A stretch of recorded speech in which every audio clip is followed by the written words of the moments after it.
Bismillah, hari ini kita akan membicarakan hal yang terkait dengan rasa takut. Sebagai seorang yang beriman, wajib punya rasa takut ini. Rasa takut apa saja kita akan bahas. Bismillah, Assalamualaikum warahmatullahi wabarakatuh. Alhamdulillah, wassalatu wassalam ala rasulillah wa ala alihi wa sahbihi wa man walah, amma ba'du. Di dalam kitab Nashaihul Ibad, maqalah yang kelima adanya di bab 6. Kitab ini dikarang oleh Imam An-Nawawi Al-Bantani, ya. Jadi nanti siapa yang ingin lebih jelas, lebih detail, ada di dalam kitab Nashaihul Ibad, ya, karangan Imam An-Nawawi Al-Bantani, bab yang ke-6, maqalah yang kelima. Nah, kita akan berbicara tentang yang wajib ditakuti oleh setiap orang yang beriman. Dan ini bukan kata saya, tapi siapa yang mengatakan? Yang mengatakan adalah sahabat Nabi yang bernama Utsman bin Affan, ya. Bismillah, wal maqalatu al-khamisah, dan adapun maqalah yang kelima. Qala Utsman radhiyallahu an, telah berkata sahabat Utsman radhiyallahu an, semoga Allah meridhoinya, innal mu'min, sesungguhnya seorang mukmin. Kalau di sini Imam An-Nawawi menjelaskan yan bagi an yakuna masyia, ya, kata Imam An-Nawawi, innal mu'min artinya penting bagi seorang yang beriman itu dia berjalan, kata Imam An-Nawawi nih. Berjalan di mana? Kata di sini dijelaskan oleh kalimat selanjutnya oleh Utsman bin Affan. Apa? Fi sittati anwa'in minal khauf, yakni berjalan di 6 perkara dari rasa takut. Artinya orang yang beriman itu wajib memiliki 6 rasa takut ini. Wajib, nggak boleh hilang, harus. Ya, ini yang mengatakan Sayyidina Utsman. Jadi bukan saya, bukan Syekh Imam An-Nawawi ataupun siapa, tapi sahabat Nabi yang kita ketahui beliau termasuk sahabat yang dijamin masuk surga. Nah, logikanya kalau udah dapat jaminan masuk surga, itu nggak mungkin berkata dusta, nggak mungkin, ya. Tentu ini menjadi kita semakin yakin bahwa seorang yang beriman harus memiliki rasa takut, terutama takut dalam hal yang 6 ini. Apa yang pertama? Di sini dikatakan ahaduha, yang pertama, min kibalillahi an ya'khuza minhul iman. Kata Imam An-Nawawi, kata Sayyidina Utsman, takut yang pertama adalah takut Allah mencabut keimanan dalam diri kita. Nah, ini yang pertama harus kita waspadai dari setiap kita yang mengaku orang beriman, itu adalah rasa takut kalau Allah mencabut rasa iman dalam diri kita. Sampai-sampai sahabat Ibnu Mas'ud, ya, itu berdoa. Yang doanya ini cukup masyhur, ya. Apa doanya? Allahumma inni as'aluka imanan la yartad. Ya Allah, hamba mohon kepadamu ya Allah, imanan, rasa keimanan, la yartad, yang mana tidak pernah keluar dari keimanan tersebut. Wa na'ima la yanfad, dan rasa nikmat keimanan, ya, yang tidak pernah habis.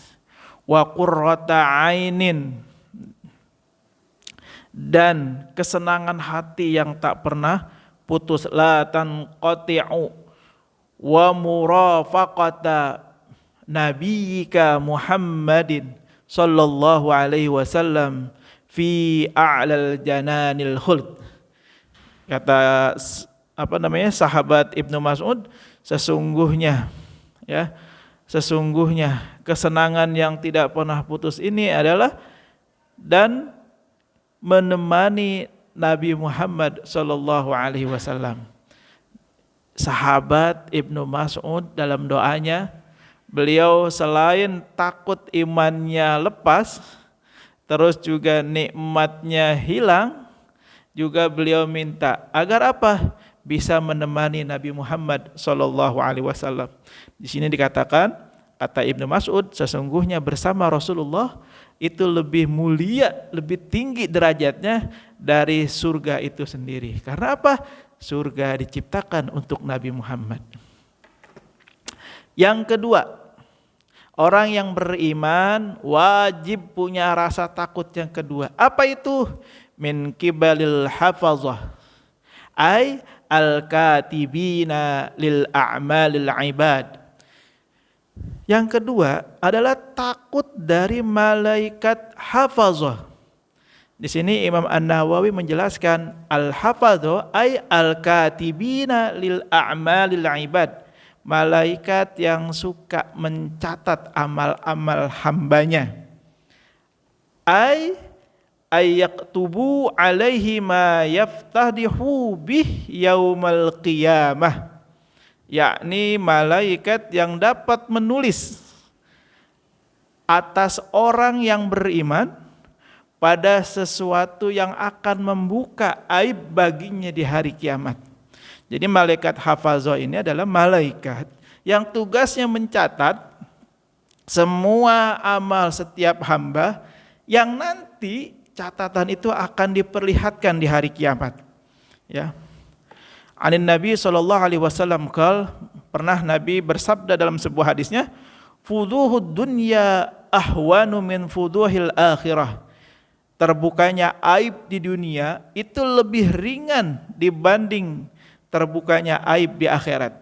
Oleh karena itu, setiap kita yang melakukan kesalahan akan lebih ringan kesalahan itu diketahui di dunia ketimbang kesalahan itu diketahui nanti di akhirat. Nauzubillah summa nauzubillah. Hadis ini diriwayatkan oleh Imam Tabrani.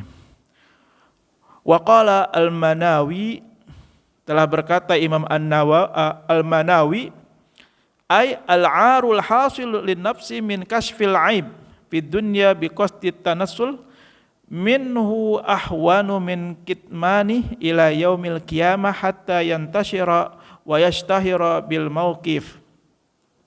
Ya, jadi kata Imam Al-Manawi, orang yang aibnya terbuka di dunia itu lebih ringan, lebih lebih mudah, walaupun itu sangat memalukan, walaupun itu sangat menyakitkan kalau di dunia, kata beliau, ketimbang aib dan kesalahan itu dibuka nanti di akhirat. Beliau mengatakan demikian. Nah, ini menjadi pelajaran bagi kita betapa sebuah kesalahan yang kita kerjakan sebaiknya kita minta selesaikan di dunia, jangan sampai kita saling menuntut di akhirat, ya. Oke, yang selanjutnya, yang ketiga, wasalisu min kibali syaitan ayyubtilal amalu. Seorang yang beriman wajib takut dari setan yang suka membatalkan amal seseorang. Begini, amal yang kita kerjakan itu tidak serta-merta selamanya akan mulus saja. Banyak orang di tahun pertama amalnya selamat, tapi di tahun kedua amalnya hilang. Kok bisa? Iya. Di tahun pertama dia nggak cerita, di tahun kedua dia kepancing sama setan, dia cerita dengan rasa ria, dengan rasa ujub. Nah, ketika seseorang membanggakan amalnya, ketika seseorang dengan bangga menceritakan kebaikan kepada orang, dengan maksud pengen disebut alim, pengen disebut ahli ibadah, pengen disebut orang soleh, maka saat itu juga amalnya hilang, amalnya hangus. Oleh karena itu kita wajib memohon kepada Allah agar apa? Mudah-mudahan semua amal yang kita kerjakan, ibadah yang kita lakukan sepanjang hayat selamat dari godaan setan, ya, sehingga tidak hilang dan tidak pupus. Itu yang ketiga. Yang keempat, warabi' min kibalil malikil maut an ya'khuzahu fi ghaflatin bagtatan. Wah, insyaallah. Ini orang beriman wajib takut yang keempat. Apa itu yang keempat? Takut kepada malaikat maut yang mengambil ruhnya, yang mana kita dalam kondisi lalai. Ini wajib. Sebagai seorang yang beriman tentu kita harus menanamkan dalam diri kita, jangan sampai malaikat maut datang kepada kita, kita dalam kondisi tidak siap. Kita dalam kondisi lalai kepada Allah Subhanahu wa taala. Nauzubillah summa nauzubillah. Dan malaikat maut itu datangnya bagtatan. Malaikat maut itu enggak pakai permisi lagi. Bagtatan, tiba-tiba. Nah, artinya apa? Ini memberikan kita pelajaran bahwa yang namanya ajal itu tidak bisa dimundurkan dan tidak bisa dimajukan. Tapi ketika malaikat maut datang, bagtatan, tiba-tiba, selesai udah. Oleh karena itu, menjadi pelajaran bagi kita semua menjaga diri kita. Ya, jangan sampai kalaupun lalainya jangan lama-lama. Khawatir malaikat maut datang kepada kita. Nauzubillah. Ya. Nauzubillah summa nauzubillah. Yang kelima yang wajib kita takuti sebagai seorang yang beriman, wal khamis min kibalid dunya an yaghtar biha wa tusgiluhu anil akhirah. Yang kelima ini wajib kita takuti juga. Apa itu? Dari arah dunia.